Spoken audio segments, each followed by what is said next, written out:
Hey everybody, it's Jodabeni again, and I'm an electrical engineer, so I like making videos to help those who are trying to become an electrical engineer, whether that be hardware, ASIC, whatever department you want to go to. I know there's not a lot of videos on YouTube for those who are looking for videos related to electrical engineers. You can find thousands of software engineers making videos to help other software engineers, and I personally want to make videos for electrical engineers because whenever I was going to come up, there was no video for me to utilize or to help me.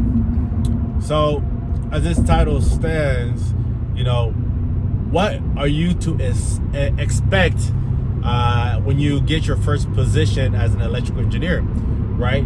Whether that be somebody who's coming from the college life and becoming an electrical engineer, or let's say you are somebody who has skills and a company has acquired you.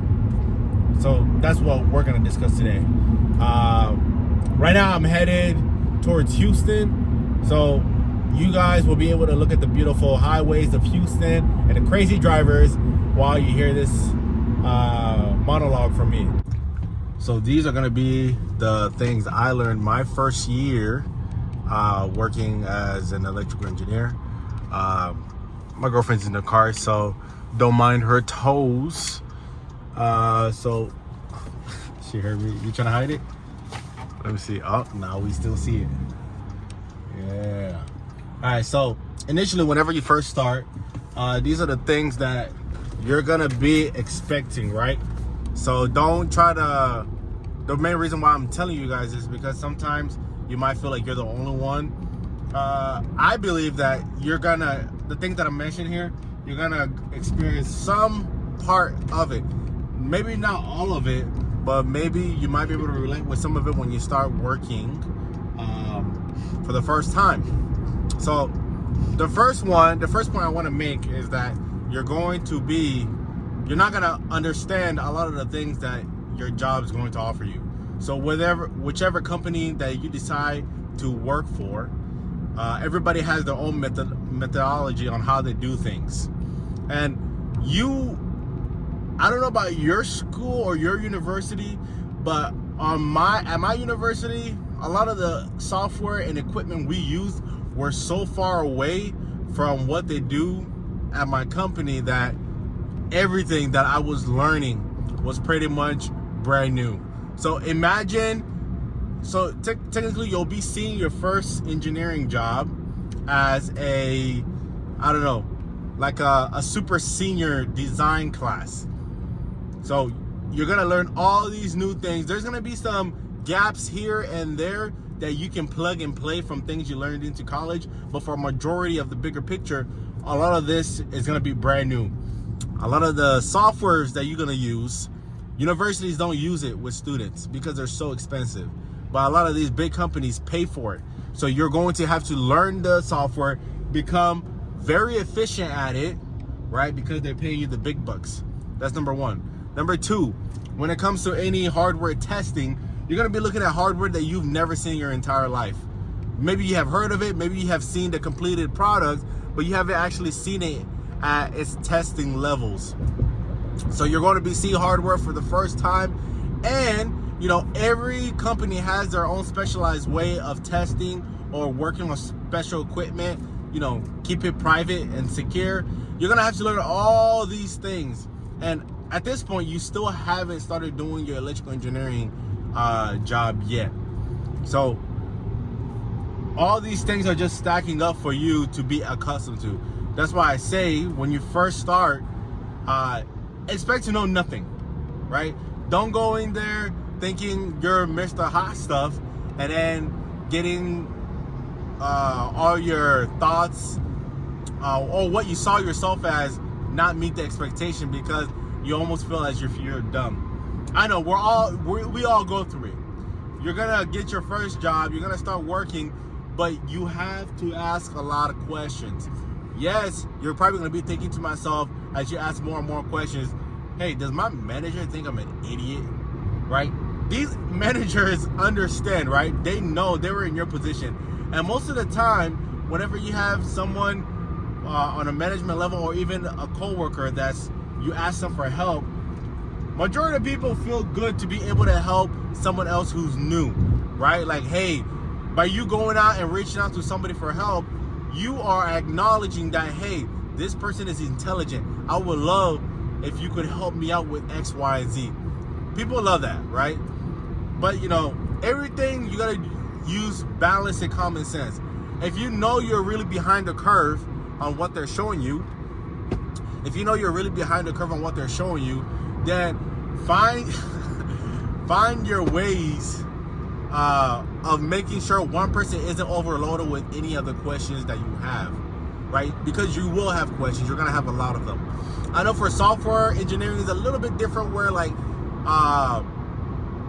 if you're really good at using Python and a company hires you to use Python, you know, your skills from college can be closely correlated with whatever the company needs, because now they'll just give you tasks and you code it and you figure it out. But when it comes to hardware engineering, every company is working on different hardwares. So you literally have to learn how this company makes their hardware, the specific requirements needed to make their products. All of that, you won't learn that in college, because that's private property from these companies.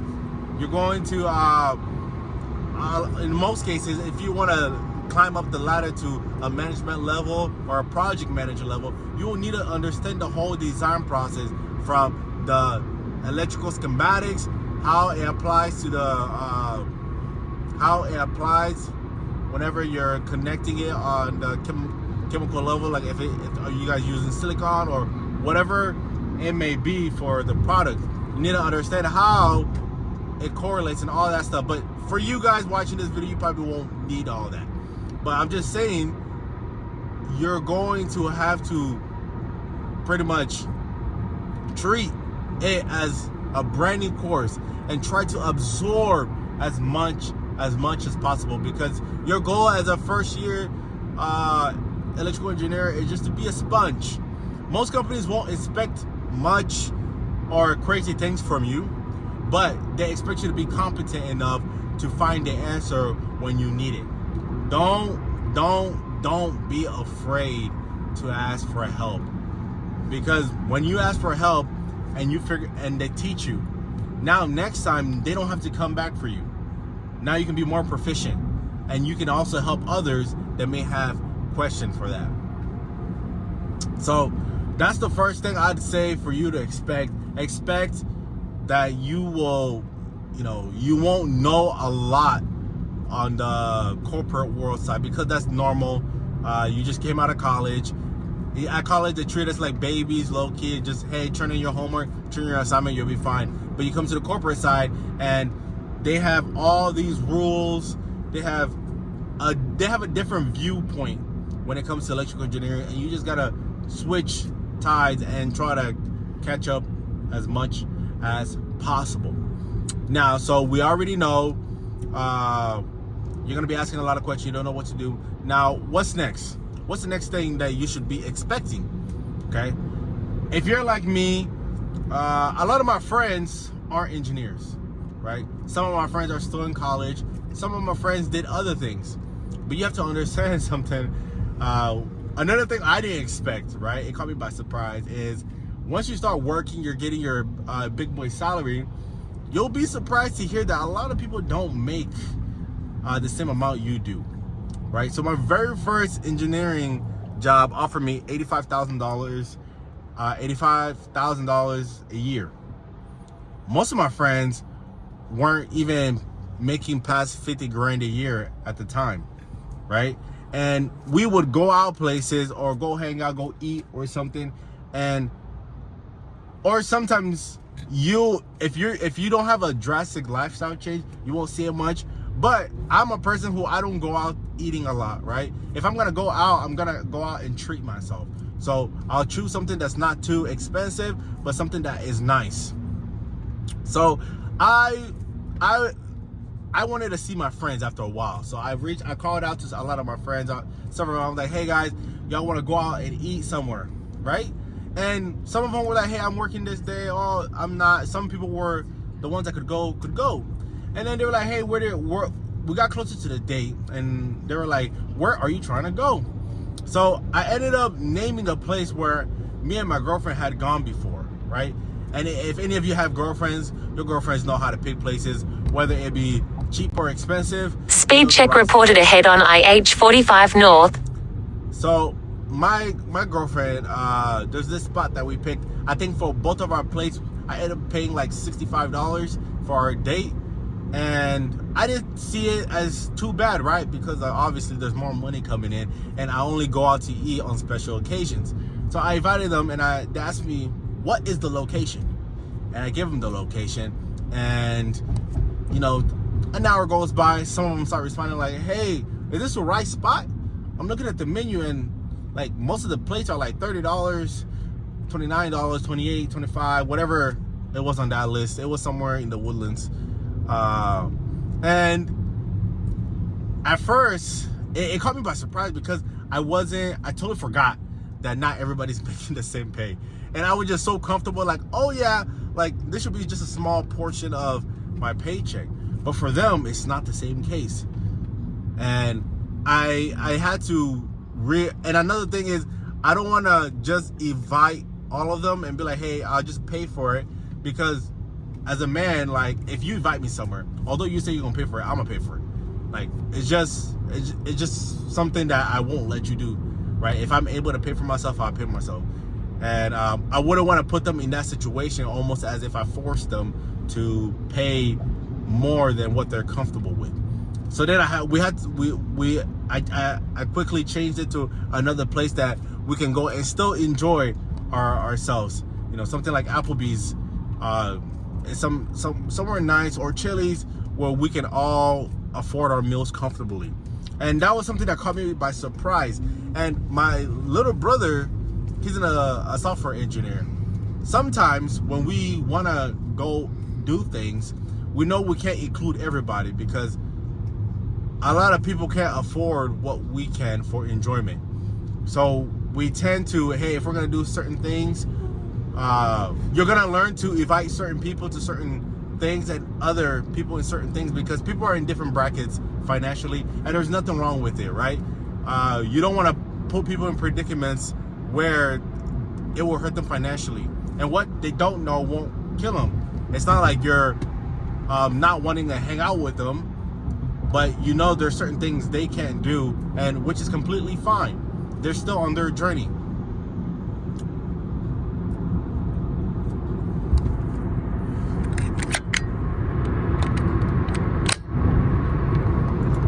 The next thing I would recommend you guys to be aware of is, when you first start working, expect to work on the weekends for free, right?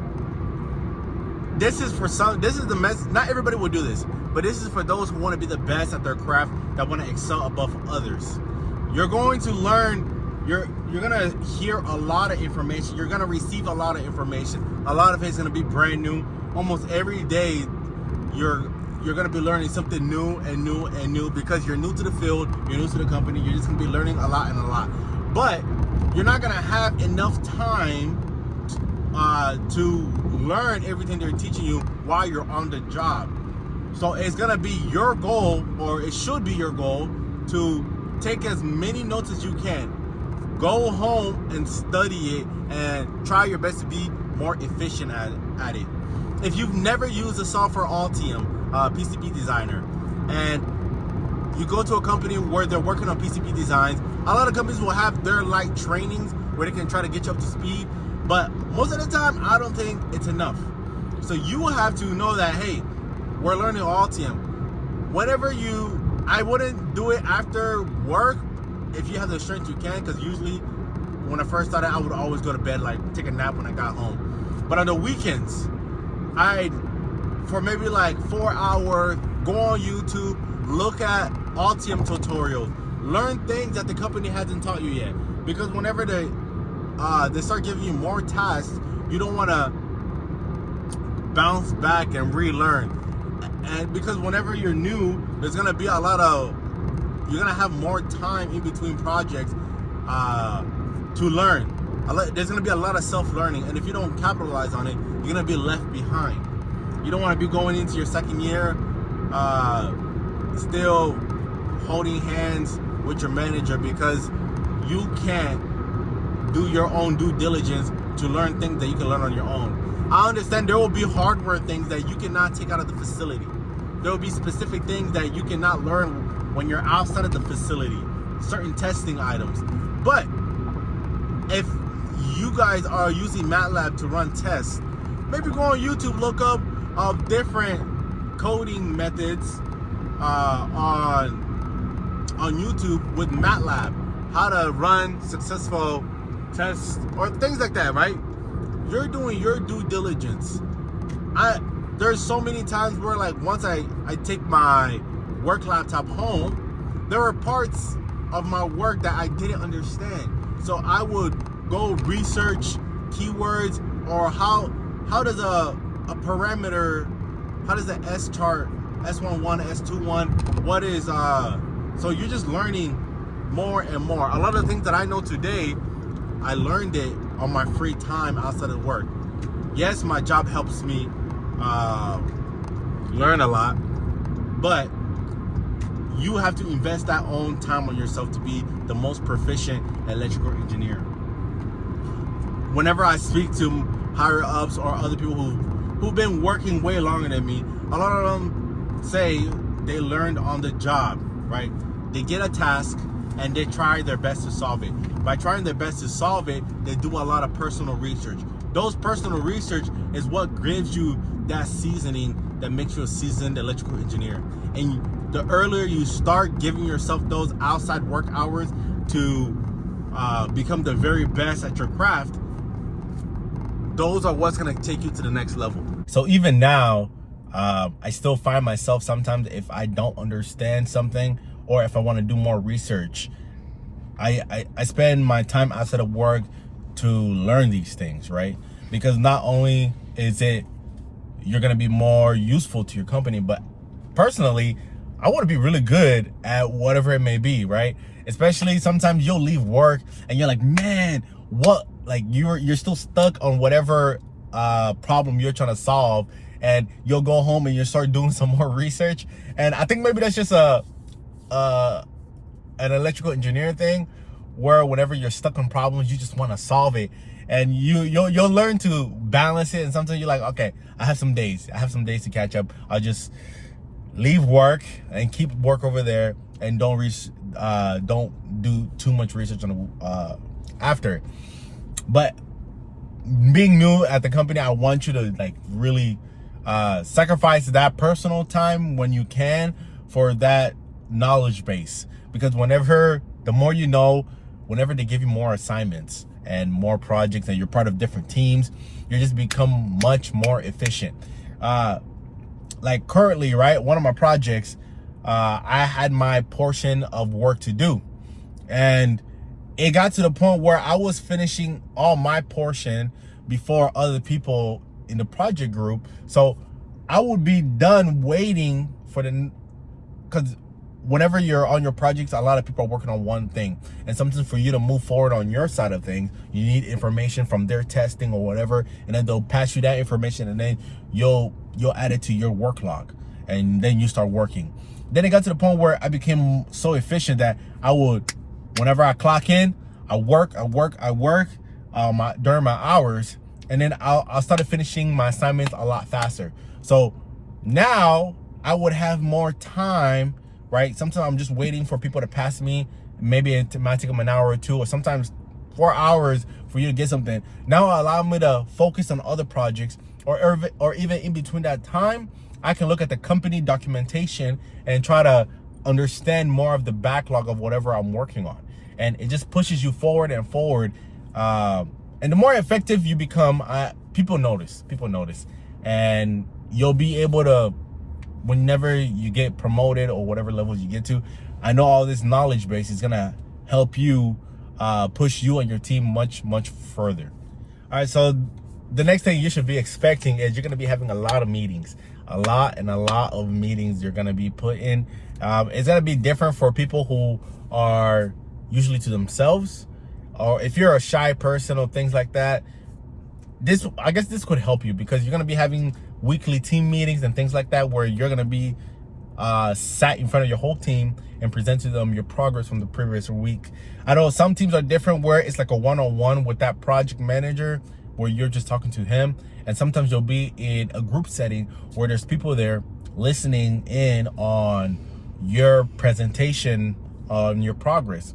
And then even further from that, whenever you push forward to critical design reviews and things like that, whenever you have customers coming in to see the results of what you guys have done before moving into production, you're gonna have to present it in front of all those people, right? Usually the lead of each section. But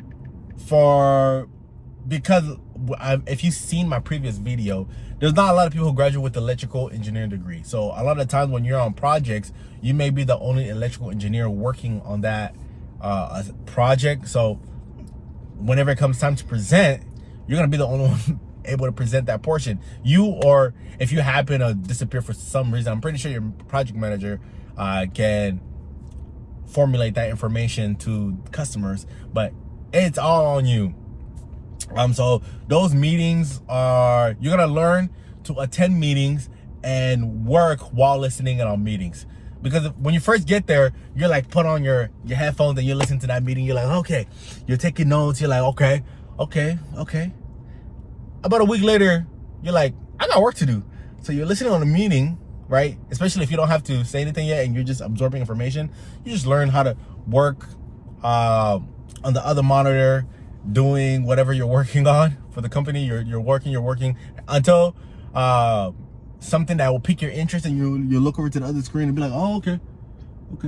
I go back to working while you're listening, and then when they call you, hey, Jodabeni, hell yes. How's this? And then you give your thoughts and opinion, and they say, cool. Put yourself back on mute and you start working. So you learn to adjust to team meetings. Some people hate team meetings, but I think it depends. Team meetings are important, especially for people who work remote. Whenever you're alone and people who aren't married, that can be troubling. So team meetings are useful because sometimes it just gets the message across quicker. So I'm a big person who I prefer meetings over just messaging on Teams. Like, I can call you, we'll be done with the conversation in 4 minutes, right? Versus we're having this conversation over 45 minutes, me just trying to get some information out of you, right? Because sometimes you might be busy doing something, and then you'll look at Teams and then you'll respond to me. No, let me call you, ask all my questions, get my answers in 4 minutes, done. We're done. You don't have to see me again. You don't have to hear me. I don't have to keep distracting you from your mission. But then I understand there's some people who will call you and keep the call dragged. Like, no, you don't have to talk to people for 1 hour or 45 minutes if you have one question. If you have one question and you can keep it concise and don't drag out the meeting, I'm pretty sure most people will appreciate it because they don't have to worry about you for the rest of the day. So meetings, they'll definitely expect that. There's something big in the corporate world. There's so many of it. Even if you are not happy with the amount of meetings you're getting, there's going to be more meetings that the company is going to have for all employees. So by all means, go join them. The last thing I want you to expect is everybody, at least majority of people, are going to respect you and treat you as a competent person. So do not go into this, your first job, thinking that people are going to look down on you, right? Because once you have that title as electrical engineer, you are certified and competent. Yes, some people will recognize, hey, this guy is new, but you're new. When people consider you new, they're not seeing you as an intern. They're seeing you as someone who is a bit seasoned because you have a full-time position as an electrical engineer. So you are free to ask as many questions as much as possible, but people will see you as competent, whether you ask a question or not. So if you're not asking questions, they're going to think you got it. And whenever it comes time to present and you don't have it, then you're the problem, not them. So just, it's, if you've never worked with people who are like 30 years older than you or things like that, it's going to be different, right? Some of them are going to be your straight colleagues that are going to be the same level as you because they're new to the company. And for you, although you guys are both level 1, he may have more experience than you. but you guys are co-workers working together, and he sees you as a very competent person as you see him, and just try your best to catch up on par and respect everybody, and they will respect you. You'll enjoy it. You'll enjoy it. Just wanted to share that so you're not surprised when you're on you get your first job. These are the things to be looking out for. My biggest outlook on my first year is try your best to learn the most on your own free time on things that will directly help you get a promotion in the future at whatever company you want to. And 2, be good to everybody, right? I don't care if you're having a bad day or a happy day. Always be good to other people, because you don't know what people are going through in their lives. And in the corporate world, some people kill themselves over too much work and stress. So just enjoy yourself, be nice to others, and you'll enjoy being an electrical engineer. All right, so on that note, let me know any other questions y'all have in the comment section below, and I'll see you guys in the next video.